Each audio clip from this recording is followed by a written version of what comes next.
ఆరోగ్యాన్ని బట్టి నీవు కృతజ్ఞత లేకుండా ఉంటున్నావు అనే విషయాన్ని నువ్వు జ్ఞాపకం చేసుకోవాలి. దేవునికి స్తోత్రం, హల్లెలూయా. ఒకానొక సందర్భంలో యేసు ప్రభు వారు ఇదిగో 10 మంది కుష్టి రోగులతో అంటాడు, అయ్యా మాకు సహాయం చేయమంటే మీరు వెళ్ళండి స్వస్థత పొందుకుంటారంటే 10 మంది స్వస్థత పొందుకున్నారు. కానీ తిరిగి వచ్చిన వాళ్ళు ఎంతమంది అండి? దేవునికి స్తోత్రం, హల్లెలూయా. వేళల్లో కృతజ్ఞత ఎవరికి ఉందయ్యా అంటే ఒక్కడికే ఉంది.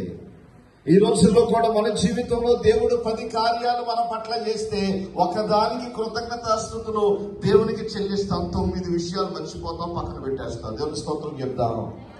కనుక మానవ జీవితంలో ప్రాముఖ్యంగా గుర్తించుకోవాల్సినటువంటి విషయం ఏంటయ్యా అంటే దేవుణ్ణి స్తుతించడం అనేటువంటిది చాలా ప్రాముఖ్యం. ఎప్పటి నుండో తెలుసా? నీవు ఉదయాన్నే ఆ పడక మీద కళ్ళు తెరిచినది మొదలుకొని మళ్ళా రాత్రికి నీ యొక్క విశ్రాంతి స్థలానికి వెళ్లి విశ్రాంతి తీసుకునేంత వరకు కూడా నువ్వు ప్రతి సమయంలో కూడా దేవుణ్ణి ఏం చేయాలంటండి? స్తుతించాలి.